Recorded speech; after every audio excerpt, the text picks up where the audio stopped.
Good afternoon, everyone. I'm Neil Love from Research to Practice, and welcome to Meet the Professor.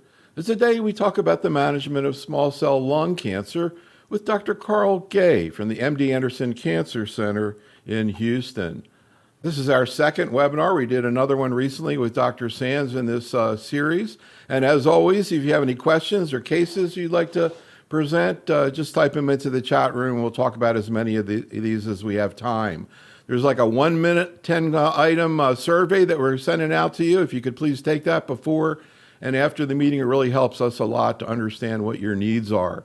If you're into audio programs, we know a lot of people end up listening to these webinars in their car and while they're working out. Check out our Oncology Today podcast series, including a recent program on papers presented in lung cancer from the 2022 ASCO meeting with Dr. Sabari. Next week, we'll be doing another program in our ovarian cancer series with Dr. LaRue. And then we'll be continuing our HER2-positive breast cancer series with Dr. Lin from Dana-Farber. The next day, we'll be starting a new series on multiple myeloma with Dr. Loneal. And then on Saturday, October 22nd, is another one of our all-day spectaculars. We have 15 investigators. We'll be down in Orlando with the Florida Cancer Specialists. We'll be covering 20 tumor types, the latest papers, and what they mean in terms of clinical practice. So check that out. Find a comfortable spot that Saturday. If you're not in Orlando, you can check it out online. But today we're here to talk about small cell cancer. And as always, we have a bunch of cases from general medical oncologists and community-based practice that we'll be presenting here today to Dr. Gay.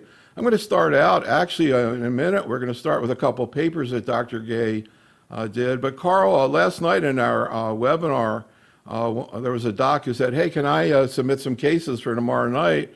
And I said, sure, in the chat room. So here they are. This is Dr. Abdul Hanan from Grand Forks, North Dakota. Thanks so much, Dr. Hanan. Hopefully we can help you out a little bit. Amazingly, Carl, he has 2 cases of patients with small cell that are non-pulmonary.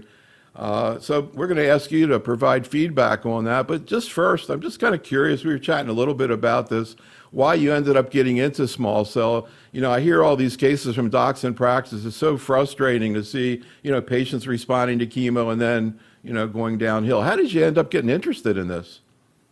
Yeah, I mean, I think you can view the natural history of small cell lung cancer as either a source of frustration or a source of opportunity, right? And I think that any disease that has the ability to respond to that degree to even conventional cytotoxics feels like there's a path forward there to enhance that response, right? It's not a disease that responds to nothing. It's not a disease that's static.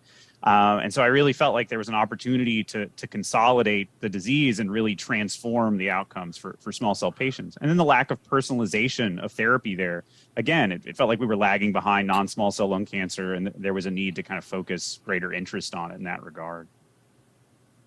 Seems like every part of oncology is exploding nowadays, maybe with the exception of pancreatic cancer, but it seems like every corner there's so much going on. HCC, hepatobiliary disease.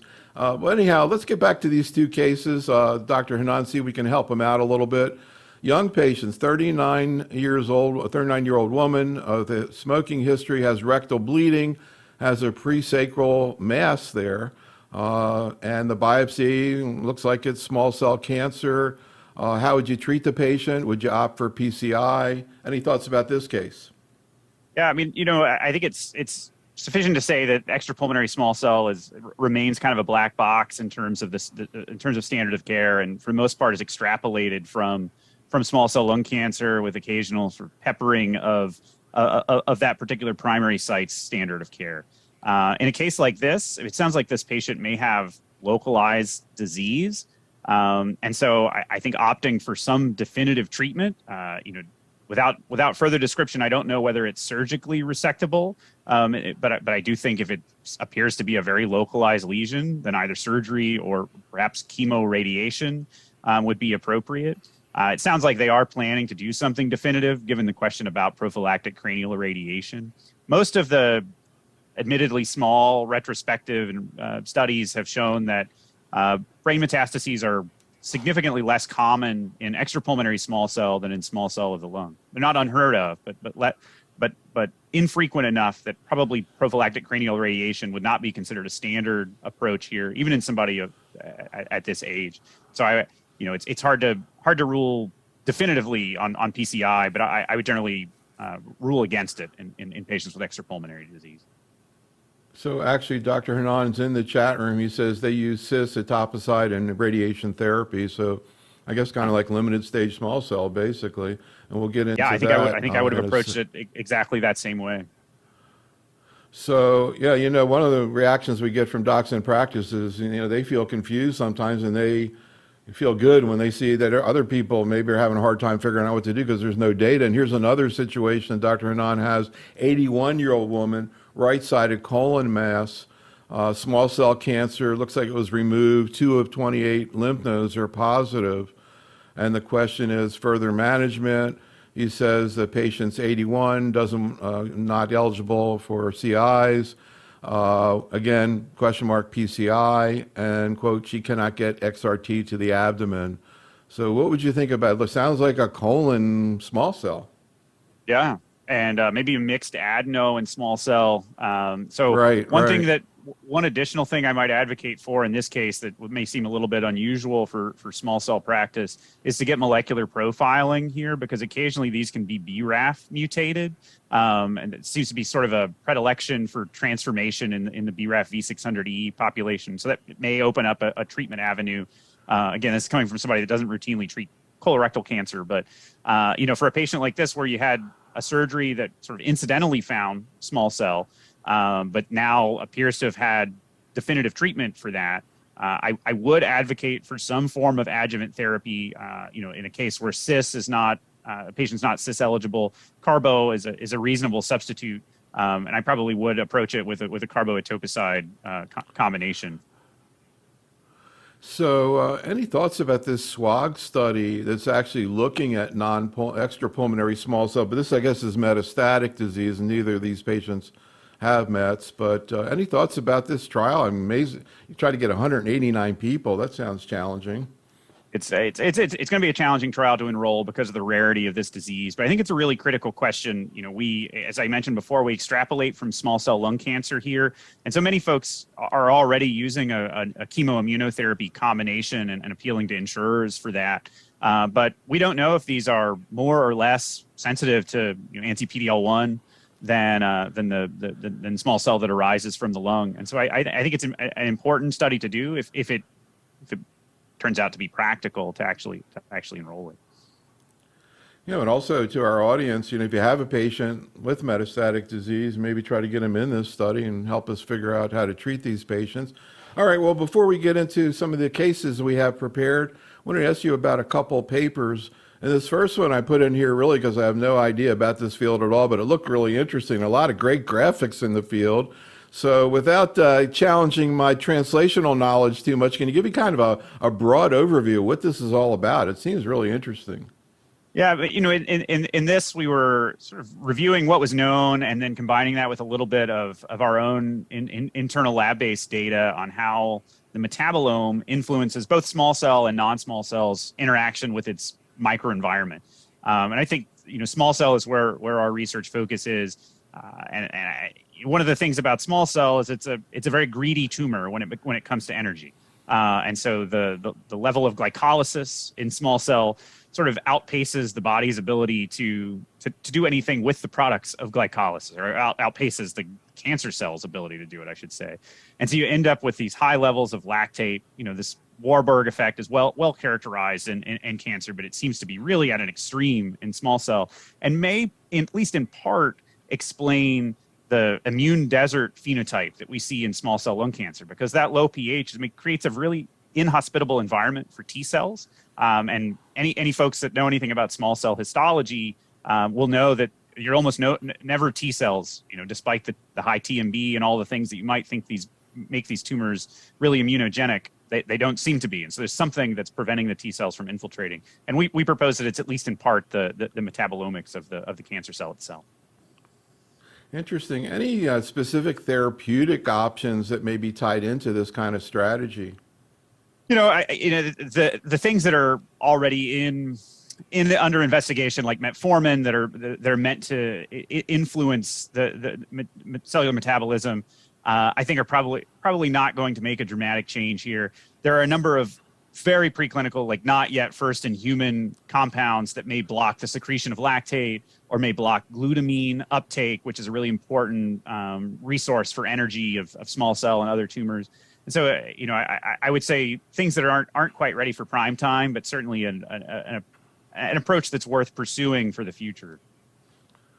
So here's another set of work that's kind of translational that I found that you've been involved with. Very interesting. I know I've talked to your colleague John Haymock about his view or his work on subsets of non-small cell. This seems similar in terms of small cell. Kind of what's behind this idea, and what do we know about these subgroups? Yeah. So basically, our approach here was that that although small cell seems to be genomically homogeneous, there's essentially a 100% loss of P53 and RB1.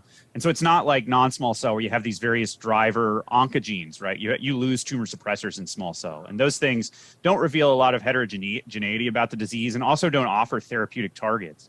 But what we had observed is that transcriptionally, there was a great deal of heterogeneity in small cell tumors. And we wondered whether or not that transcriptional heterogeneity followed kind of a predictable pattern, and whether or not that influenced outcomes both with standard of care therapies and with some experimental therapies. And what we found was that you could routinely, as illustrated here on the left, you could routinely classify small cell lung cancer transcriptome as one of 4 subtypes. 3 of those are based around the differential expression of 3 transcription factors: ASCL1, NeuroD1, and PAL2F3.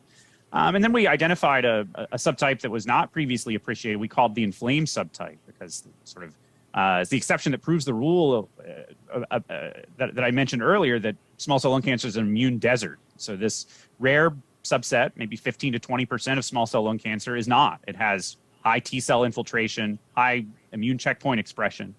And based on that, we predicted that those may be the tumors that are getting benefit from immunotherapy, because clearly the benefits of immunotherapy are modest in an all-comers unselected population. But that's all we have. We don't have biomarkers.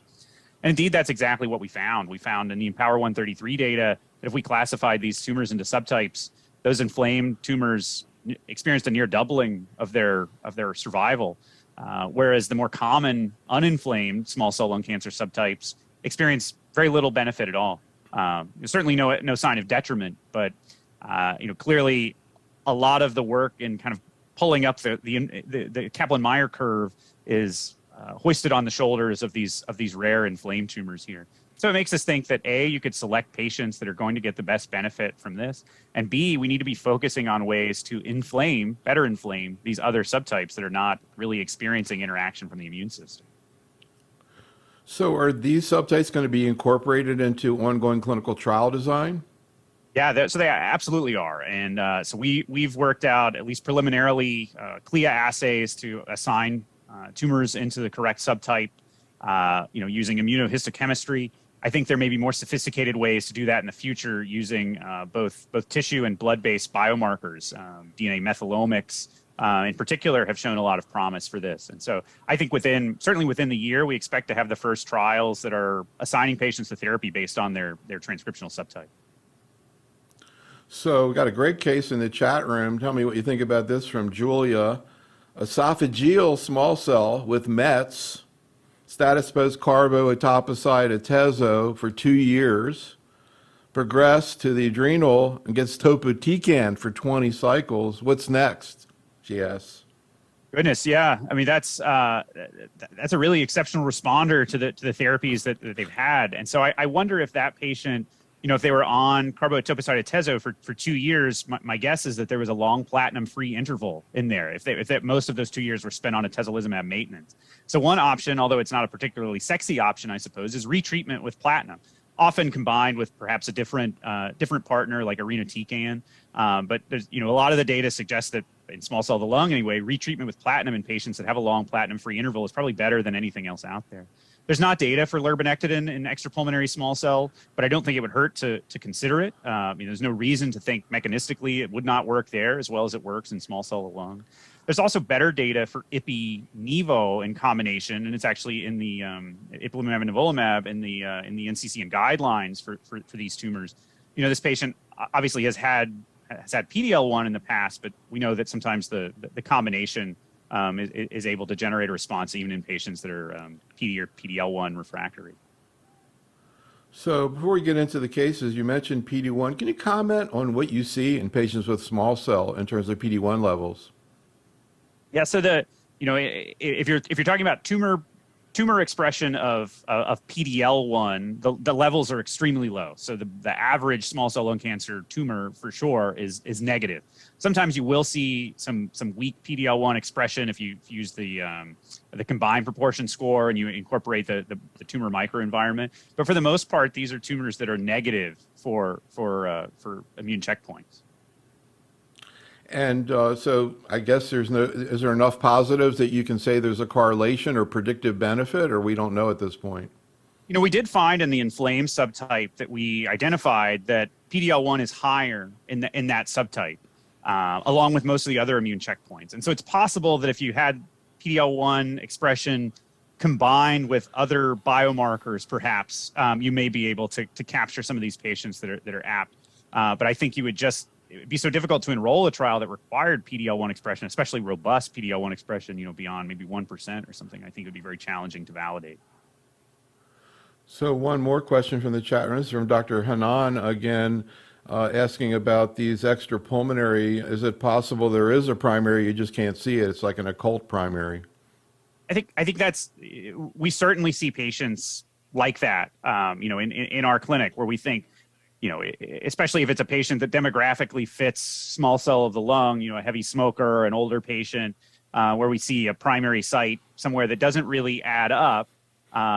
We often wonder whether there's an occult primary.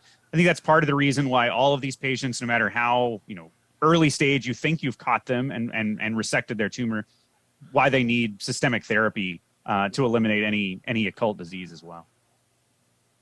I was bragging about our chat room in a webinar last night because we get such great comments and questions. And here we may have to do another hour with you on the cases we prepared. But I got to ask you about this case from Jeffrey, 30-year-old with germline BRCA2, diagnosed with stage 4 liver mets, small cell cancer of the tail of the pancreas, treated with carbo-VP16 atezo, followed by atezo-olaparib maintenance. Kind of shades of breast cancer, triple negative disease, and then progressed after 5 months of maintenance. So any advice, but also I'm curious about the case in general up to now, and then what's next? Yeah, I mean, this person already, I think, stole my brightest idea, which was to try to get this patient onto a PARP inhibitor trial or try to appeal to the insurance to get it approved. You wonder if this maybe started out as a conventional pancreatic adeno and then transformed or something, given the BRCA background. BRCA alterations are not unheard of, but are pretty rare in small cell tumors of any variety. I would keep hammering away at the DNA damage repair pathways. For small cell of the lung, there's promising data with combining PARP inhibitors and temozolomide to the point where I've seen that successfully delivered off label. And so I think that's something that could be considered there. But this seems like a patient that would really potentially benefit from being seen at a cancer center that had an early phase clinical trial group that was sort of offering tumor agnostic trials targeting PARP and ATR and other things of that variety in kind of a primary site agnostic way. I mean, we certainly have trials like that here where if you're BRCA mutant, they don't care what your primary is. They're just going to hit you with DNA damage, and so it feels like that's a patient that might be able to gain from something of an approach like that. All right, let's get into our cases. We're going to start out with a couple of cases that bring up some basic but really important questions. This is a patient, 60-year-old woman, a patient of Dr. Kumar, who starts out with extensive stage disease, but has a met in a node in the adrenal, and then a little residual, which goes away with the treatment, but has some residual disease in the lung after treatment. Here's Dr. Kumar. This is a 60-year-old white female, left upper lobe mass, 3 into 2.5 centimeter. Biopsy showed small cell carcinoma. PET scan showed mediastinal node and a splenic hilar lymph node, which was positive. She was started on carboplatin, etoposide, and atezolizumab. She achieved good partial remission, 4 cycles. The splenic lymph node, everything disappeared except for small residual mass in the lung. At this point, question to the expert would be, can we consider radiation therapy to the splenic hilar lymph node and radiation to her lung and mediastinal node because she's relatively young? Or one should just say she's stage 4 and wait and watch for recurrence? So relatively long, limited Mets. What do you think about the idea of sort of a consolidation for these two areas? So I'm a believer in consolidative thoracic radiation anyway for patients that achieve a good partial response with residual thoracic disease. I know that that data predates the use of atezolizumab, and there's an NRG-LU007 study that's going on right now that's trying to answer that question, whether consolidative thoracic radiation still makes sense in the immunotherapy era. And they are allowing consolidation of extrapulmonary sites of disease. So I think if that splenic node has completely disappeared, I'm not sure I would champion going after that with radiation. But if there's still a target there, I think it is reasonable to give kind of an almost oligometastatic local consolidation approach to a young patient that has because you're going to run out of options for small cell patients, right? And so you want to be as aggressive up front in consolidating this response as you can, is my approach. So Param in the chat room wants to know, when consolidating with RT, would you hold the atezo?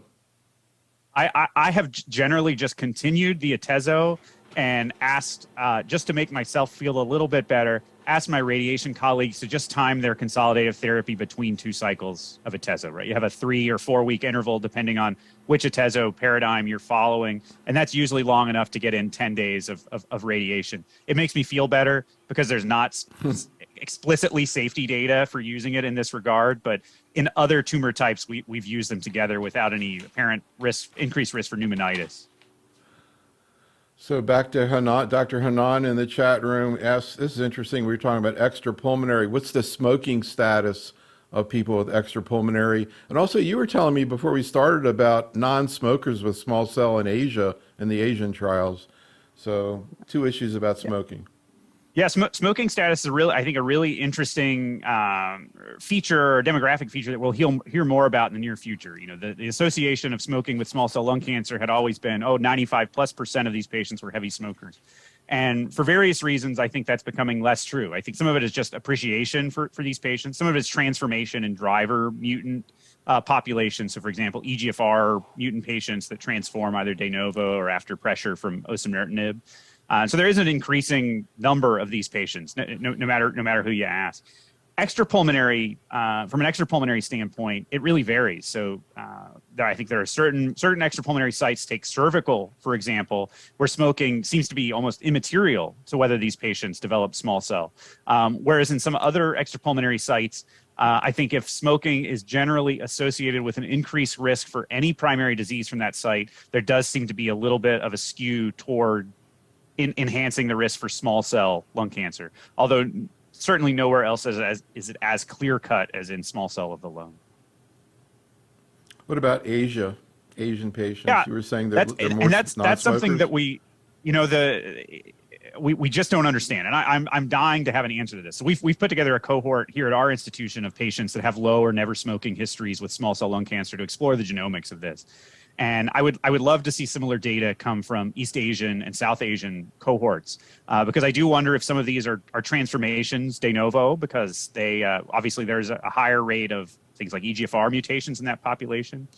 But then you also wonder if there's something either inherent in the genetics or inherent in the environment that might be putting them at risk for something that's classically been associated with smoking. So it's a question I wish I had the answer to. I think it's going to be a fascinating case study to come. Interesting. Okay, let's go to another case. This is from Dr. Morganstein. This is one of the most common questions I get from oncologists, which is, limited stage disease does not necessarily have the greatest prognosis, and people want to know about using IOs. So here's the case from Dr. Morganstein. 71-year-old female, very heavy smoker, She was on a lung cancer screening protocol and was found to have a very small lung nodule and lymphadenopathy and discovered to have small cell lung cancer. Her staging was negative. She received chemotherapy with XRT. She had a CR and was monitored very, very carefully. Unfortunately, 6 months later, she developed widespread metastatic disease. We tried to give her carboplatin, VP16, as well as atezolizumab. She tolerated therapy well, but progressed quite rapidly. So my question is IO now the standard of care in conjunction with chemotherapy? Are there any patients who we wouldn't use this in? And should IOs be continued after progression?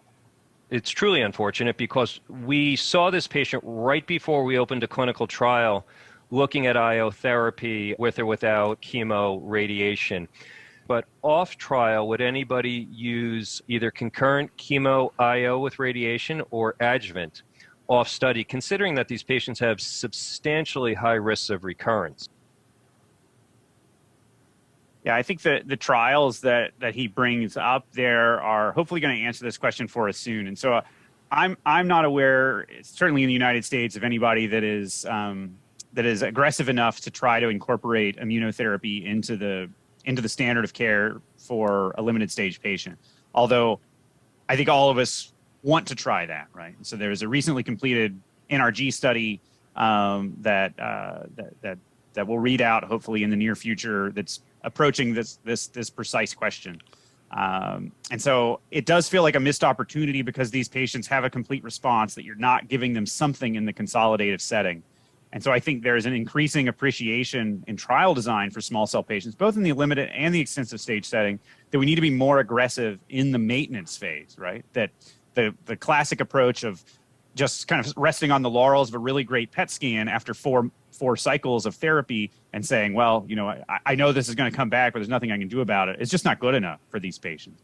But how we personalize those maintenance therapies and the degree to which patients can tolerate intensification in the maintenance setting after something like chemoradiation, I think remains an open question. So I hope that immunotherapy does prove to benefit these patients in the limited stage setting, but I think like the extensive stage setting, it will probably be a narrow benefit restricted to a subset of patients. And so there's likely to be a lot of work to do in this setting. So we had that patient with BRCA, and we brought up the issue of PARP, and there, ovarian cancer, you see that with the PARP maintenance after chemo. So that, I guess that's one example. And there's a trial that's doing exactly that for limited stage disease that's open and enrolling right now. It's offering immunotherapy with or without PARP inhibitors for in the maintenance setting. And then there's another trial in the extensive stage setting that's doing exactly that based on Schleffen-11 status. And so you're right on the money with the thought of trying PARP in the maintenance phase. Well, yeah, but I was talking about ovarian cancer, PARP and small cell? For sure. So while they don't have the same, BRCA, rates that we see in other tumors, they are sensitive to DNA damaging agents, in part because of the universal loss of P53 and RB1, which leaves them susceptible to further derangement and DNA damage repair. And so they're heavily dependent on PARP. And so small cell tumors express very, very high levels of PARP. PARP monotherapy has not proven to be all that promising in small cell, but in combination with temozolomide, we've seen response rates approaching 40%. And I think there's a lot of data also suggesting that there may be a synergy with PARP inhibition and immunotherapy in helping to inflame the tumor microenvironment. Hassan in the chat room wants to know whether you're a proponent of BID radiotherapy in limited stage small cell. But I think it depends on the facility. We have the capacity to do that for all of our small cell patients. And anecdotally, I find that patients tolerate the radiation better if they're just done with it sooner, right? I mean, they finish with radiation a little over 3 weeks instead of spreading it out over 7 weeks that way. And then they can just get on with the healing from radiation. The thought was always that it would be more toxic, but the data has not really borne that out. The toxicities, esophagitis, pneumonitis were relatively similar. And so I do favor BID where it's available. But for example, in our community hospitals where I trained as a fellow, we didn't have that capacity. And, I think it's not doing a major disservice to the patients to do once daily radiation. So I want to ask you about a couple more papers that you did. We don't think too much about surgery in small cell. Of course, this case we just heard, that's what happened. The patient didn't know that it had a small cell and was found at surgery. This is a series looking at patients who've had surgery, predictors of survival. Any comment about this scenario and how you manage it, and also what you do about adjuvant therapy? Do you use the non-small cell guideline or just give everybody adjuvant therapy? That's great questions. And so I'll say my answer also applies to patients that may end up getting SBRT for a very early stage small cell lesion, which we see from time to time. And so sometimes these are incidentally surgically resected because it's a small nodule that it's just as easy to resect as it is to biopsy, and we find out later that it's small cell.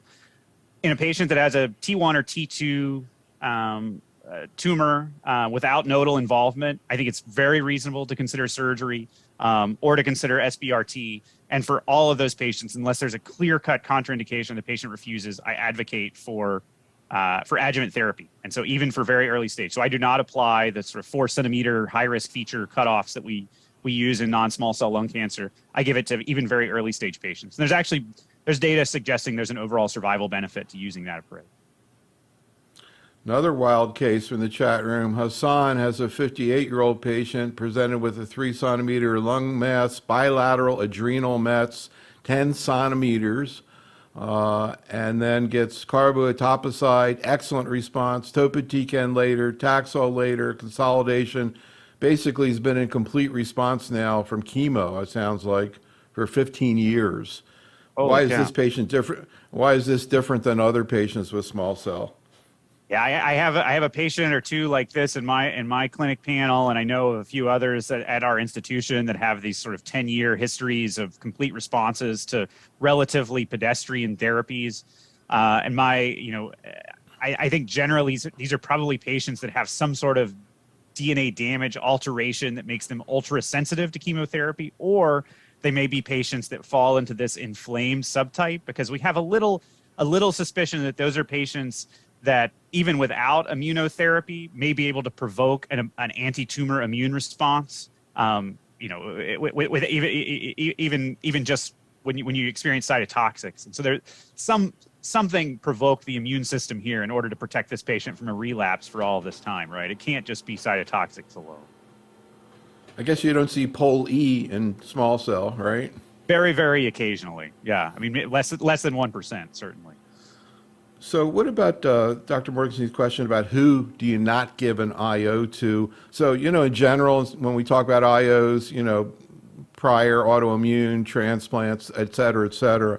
But I'm curious, what about paraneoplastic syndromes? How do you approach that? Do you just go ahead and treat everybody?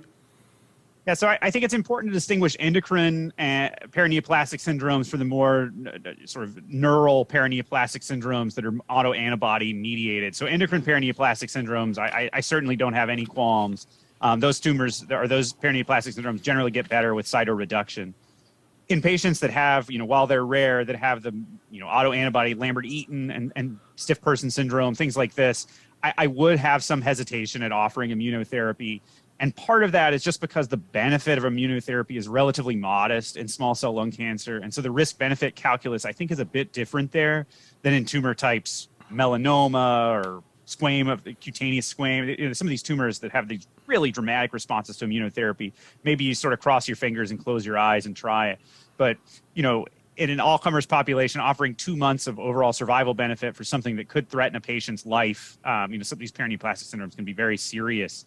I would have some hesitation, although I think with careful counseling, and I think it's not unreasonable, but I would have some reservations there. So we've seen some updates of these first-line trials.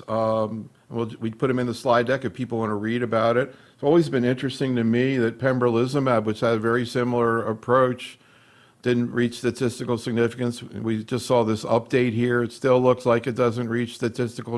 Kind of reminds me of the locally advanced durvalumab situation where durvalumab is positive, pembro is negative. Usually people say, oh, well, bad luck, that people believe that it's not an inherent difference between these agents. Why was pembro negative and the other two positive, for example? Yeah, I tend to ascribe to that, not particularly intellectual hypothesis as well, that it's just sort of bad luck, that the benefit, there's roughly the same benefit that's there, right? Kind of a 1 to 2 month benefit. And I think it's just partly lucky statistical design and probably lucky enrollment.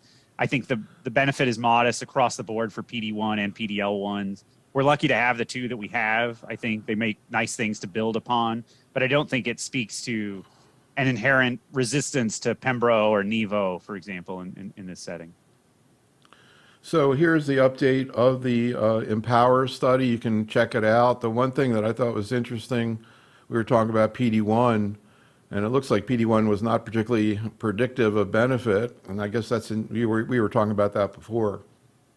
Yeah, I think that, there's really not been any conclusive evidence that PD-L1 expression or tumor mutational burden, certainly not in a prospective way, are able to predict benefit. So we're stuck given the one-size-fits-all approach when it comes to immunotherapy, which is really unsatisfying. And here's the update to the durvalumab, the Caspian study. But here also you see the, I guess maybe we need to put it in there, there it is. Yeah, durva-tremi data. Doesn't look like that much better. And kind of in general, that strategy doesn't seem to be that effective. Any thoughts?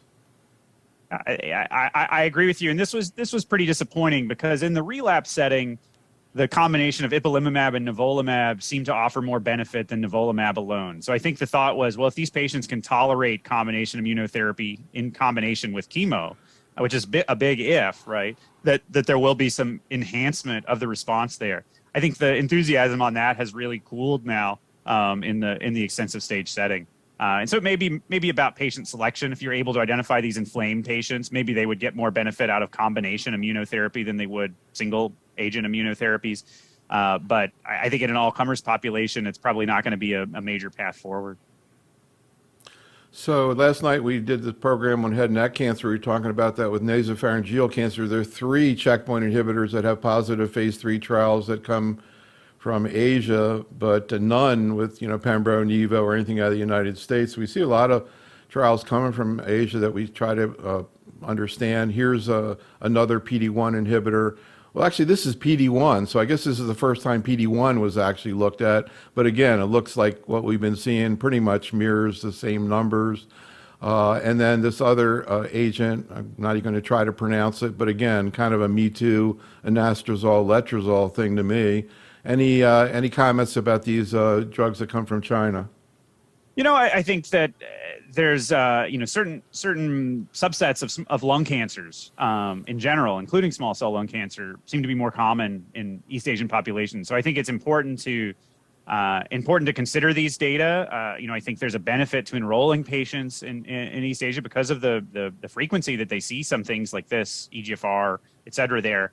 But I think we also have to be careful about applying them to other populations. And it's not a commentary on the trial itself. It's just that, I had mentioned to you offline, for example, that the trial with the trial with the anti-PD-1 from China had a really high rate of never smokers or very light smokers who had developed small cell lung cancer. And that's not something we really see as much in the United States. So we don't know how to extrapolate from that, right? Are those patients are doing better in general from immunotherapy? Are they doing worse? And so I think we have to.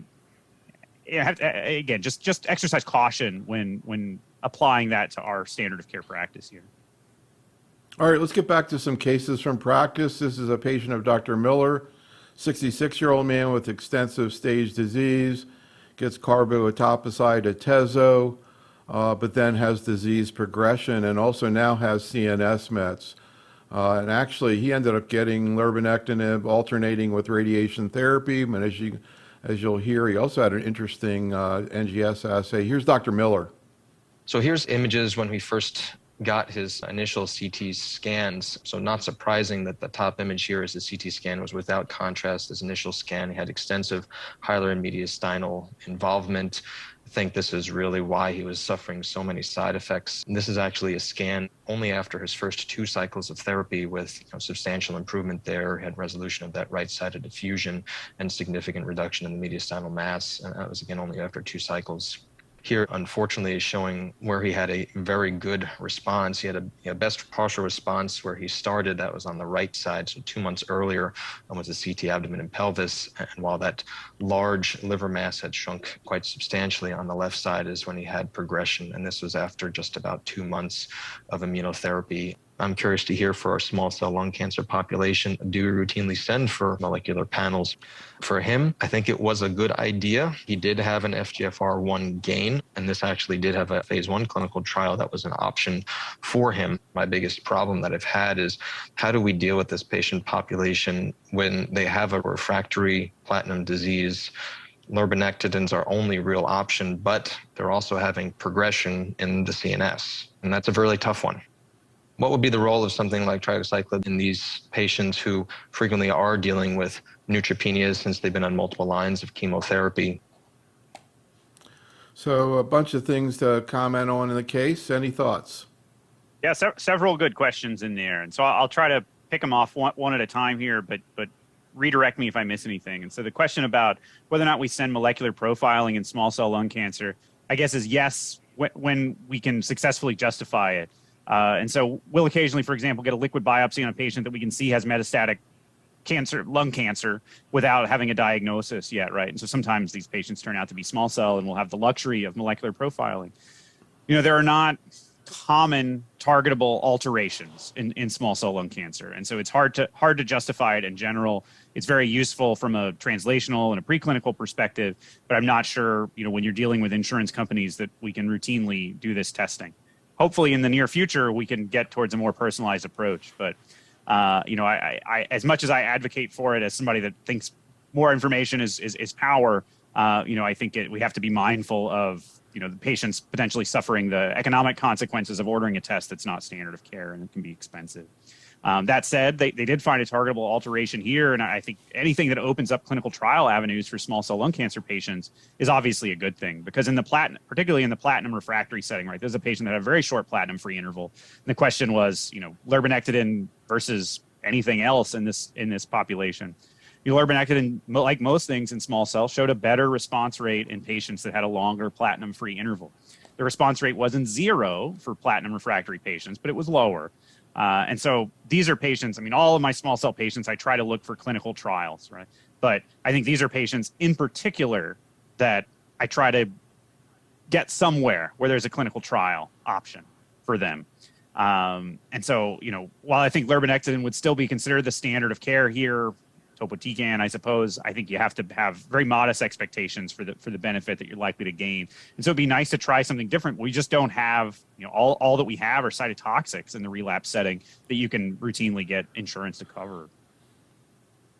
He was bringing up the issue to me of CNS activity of treatments for small cell upfront treatment, but also second and third line, such as lurbinectin. He had concerns about whether lurbinectin would even get into the CNS, and he was kind of alternating stereotactic spot welding, so to speak. Are there times where you have a patient with brain mets and small cell where you just give systemic therapy? And for example, in the first line situation, if the CNS mets are asymptomatic and maybe small and without edema? Yeah, that's a great secondary point from the case. And so in the frontline setting for patients that have asymptomatic brain mets, I will routinely treat with systemic therapy alone and often achieve a significant response in the CNS. And so clearly we're getting some CNS penetration from our standard platinum etoposide combos. It's not clear that immunotherapy adds any benefit to that. You know, beyond the frontline setting, in these patients that are less perhaps chemosensitive, you do start to worry about your ability not only to penetrate the brain, but actually get response from the disease that's there in the brain. Anecdotally, lurbinectedin does seem to, you know, people have described cases to me where they saw responses in patients that had brain mets. It's a reason that I do employ temozolomide as an off-label but NCCN recommended therapy for patients, because that's a drug that gets very good blood-brain barrier penetration. The response rate in the CNS as a single agent is actually higher than the response rate elsewhere for small cell lung cancer patients. And so in patients where we've exhausted radiation options, but they have progressive disease in the brain, that's, you know, in a patient that's still well enough to continue therapy and wants to continue, temozolomide, I think, is a good option there to ensure that you're giving them some chance at responding in the CNS. So, Param in the chat room wants to know how to figure out whether a patient is, quote, inflamed or not with small cell. This subtype thing that you're working on, is that going to become a commercially available assay that you can actually order? So I mean, certainly we've developed it partly with that in mind. I think the first step will be prospective enrollment on clinical trials. And I think the interest in developing it as a commercial assay will depend on its success in predicting something. We've now seen retrospective data from both Empower 133 and Caspian that validates the inflamed subgroup. And so certainly there's nothing left to prove in the retrospective setting. As for exactly how we're going to identify these patients, I think IHC is going to capture a lot of them, but I do think that we're going to need a more sophisticated assay and probably an assay with a lower dependency on tumor, because we often don't have a lot of archival specimens in small cell patients. They're often diagnosed just on fine needle aspirations. And so there's often not a lot to perform any additional IHC. And I've learned that the hard way from running trials that require archival specimens. And so we're working also on blood-based assays because small cell lung cancer patients have an enormous burden of circulating tumor cells and circulating tumor DNA. And that's there for the picking, right? That you can get easily in clinic with a minimally invasive procedure. And so no way to know whether a tumor is inflamed yet in a practical sense, but hopefully within the next couple of years that will change. So Dr. Miller was also asking about trilaciclib. What are your thoughts about that? It seems like, that it might be a consideration, particularly in terms of quality of life. We have some slides on that. I don't think we're going to get to it. But what's your take on this agent? Are you using it? Yeah, so I think at the institutional level, we've only recently started to use it here. I think that, my initial response to it was, well, it wasn't compared to our conventional growth factors, which many of us commonly use for small cell anyway. But I think that the data on treatment delays that can be prevented with trilaciclib, certainly with our conventional growth factors, we're protecting the myeloid lineage, but not doing a lot about hemoglobin and platelets, whereas trilaciclib seems to protect all three. And so I do think that there's a role for it. Whether I think he had mentioned it in the context of lurbinectedin. I know those studies are underway to see if it can be sort of safely deployed there. Whether or not it doesn't seem to have an overall survival or progression-free survival benefit necessarily, but the studies were not necessarily designed with these things in mind. And so I think it's reasonable to keep an open mind about whether or not protecting patients from the toxicities, which are, marked from small cell lung cancer therapy, could be its own weapon in your arsenal, so to speak. So let's continue on with relapse disease. And one of the most common questions I hear from oncologists is the use of lurbinectedin. And this is a 62-year-old man who actually had dose reduction I want to ask you about. Here's the case from Dr. Gosain. While he was on maintenance, he recurred in 4 months' time. He was initiated on lurbinectedin at 3.2 milligram per meter square, and he had increased fatigue and neuropathy while on it. With dose reduction to 2.5 milligram per meter square, he did well and responded for a total of 1 year time until recently, where he progressed and presented to the emergency department with SVC occlusion and extensive lymphadenopathy. At this point in time, he is being evaluated by radiation for palliative radiation therapy. The questions for the panel I have are, what are the typical side effects faculty has seen with the lurbinectedin, and did the dose reduction in a setting like this helped in better tolerability? Would you still consider nivo-ipi combination at all, or rather rely on docetaxel or topotecan as a third-line therapy? How does faculty sequence this lurbinectedin? Are they utilizing before or after initiating chemotherapy like docetaxel or topotecan? Though the indication is only for small cell lung cancer, I have a kidney patient who is small cell. Any thoughts of using lurbinectedin in that particular setting? Another case with several good questions. So again, redirect me if I miss any of them. So the question about lurbinectedin sequence and dose reduction. So I think the general approach that I use in my practice and that I see a lot of my colleagues using is to deploy lurbinectedin commonly in the second line before we start using off-label single agent therapies like taxanes, or even topotecan or irinotecan. But I don't think that's set in stone. The typical side effects that I see with lurbinectedin include nausea, fatigue, and cytopenias. And the cytopenias are not, can be dose limiting in some cases. He mentioned in this patient neuropathy, which is not something that I've witnessed myself with lurbinectedin, but I have heard others describe. And so I routinely utilize this dose reduction from 3.2 to 2.5 milligram per meter squared, and I've seen patients continue to benefit on that. And frankly, I think to get, this is a patient that stayed on it for a year. I think it would be hard to keep the average small cell lung cancer patient on something like full dose lurbinectedin for a year's time. And so if you really want it to be a maintenance drug, which is what you hope to see in this setting, I think you do have to consider dose reductions rather than discontinuations of the drug. I think he also asked about using it on an extrapulmonary small cell, and I know that that's something that is of interest in the development of lurbinectedin, but obviously there's no clear-cut answer there. But I don't see any harm in trying, if I'm being honest, because these patients, the extrapulmonary small cells, often have even fewer standard of care options than small cell of the lung. It's depressing to turn to the NCCN guidelines and just sort of see a refer to this as the direction, right? That's not very inspiring. And then the last thing he had asked about that I recall is whether or not the Nivo-Ipi combination in the relapse setting is still being utilized. And we did keep it on our formulary here, and I still think, the response rates were not insignificant, relative to other sort of dismal response rates that we see in the relapse setting with small cell. I think it's very case by case whether or not an insurer will consider the previous phase 2 data that has now been removed from the NCCN guidelines as a recommendation in patients because of the approval in the earlier setting for PD-L1.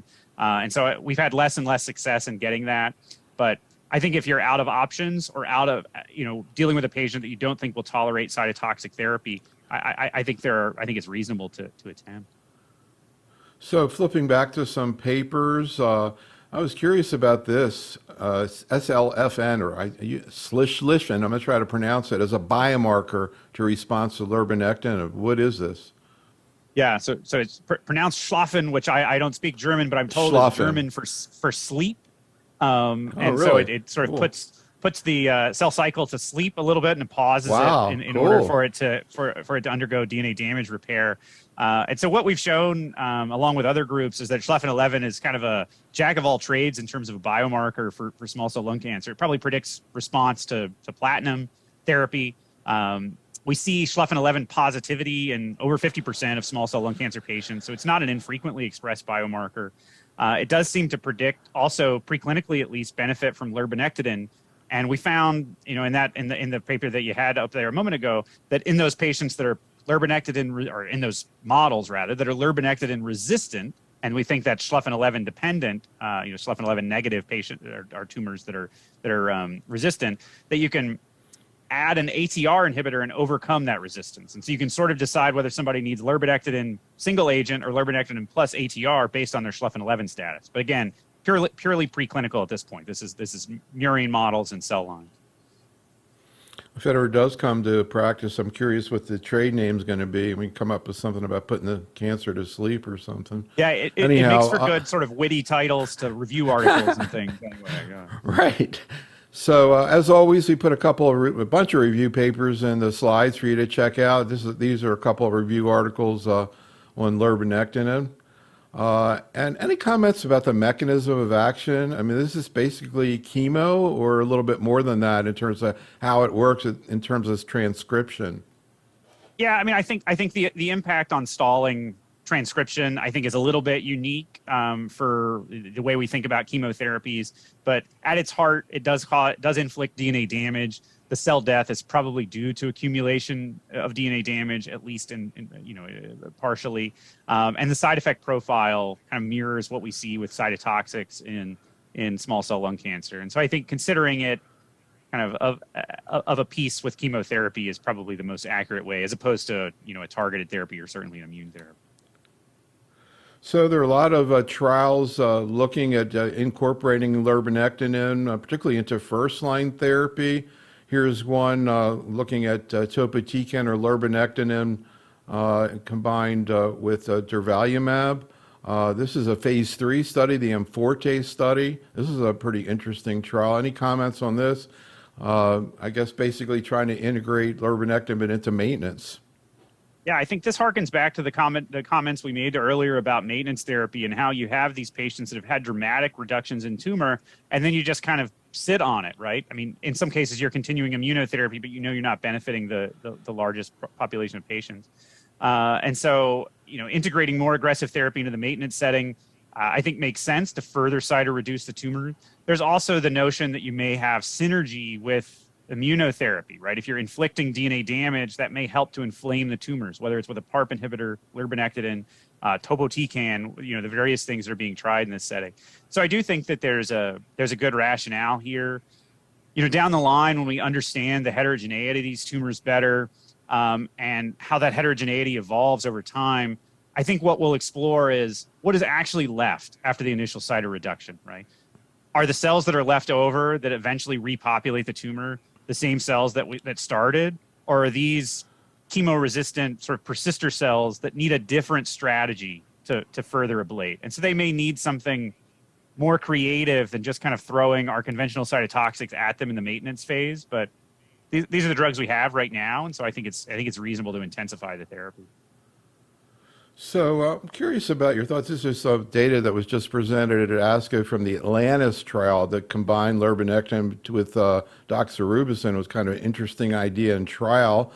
But in any event, I guess what they showed is that once they got off the doxorubicin and were on the maintenance with monotherapy with lurbinectedin, they saw further deepening of the responses in a bunch of patients. Any thoughts about this? I know there's another study, we'll bring it up in a second, a phase 3 study looking at this, but any comments on this analysis from ASCO? Yeah, I think it's certainly interesting. It's hard to know what to make of it. The patients that went on to achieve a complete response on Lurbi monotherapy after they discontinued the anthracycline is really fascinating. I think it does call into question the trial design to begin with, and taking a good drug like lurbinectedin and using it at a different dose and combining it with a drug that I think didn't necessarily wouldn't necessarily have been everyone's first choice for a combinatorial agent. And the data, when you get onto the monotherapy portion of it, makes you think that they had a perfectly good drug there and may have mucked around with the approach a little bit too much. So but I think the trial you're showing here now, the Lagoon study, I think will hopefully offer a more definitive sense of what lurbinectedin really provides in the relapse setting, right? Because basically what we have now, that the FDA approval is based on was a basket study. We're looking at single arm data in small cell, basically response rate with a little bit of clinical outcome data. And it's not really been compared head to head to anything. It's clearly an active drug. I think all of us anecdotally have experience with activity of lurbinectedin. I mean, we just heard from a patient that spent a year on it as at a dose reduced level. But we want to make sure it's better than the other drugs that we have, right? And so I think we need a definitive study for it.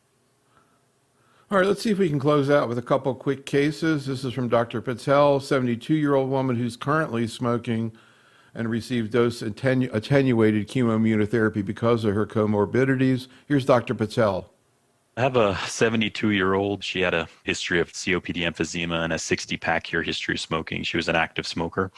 She had an abnormal low-dose screening CT, which picked up some focal pleural thickening in the left upper chest, measured close to 1.4 centimeters in diameter on the restaging studies, and then also had development of progressive pleural scarring.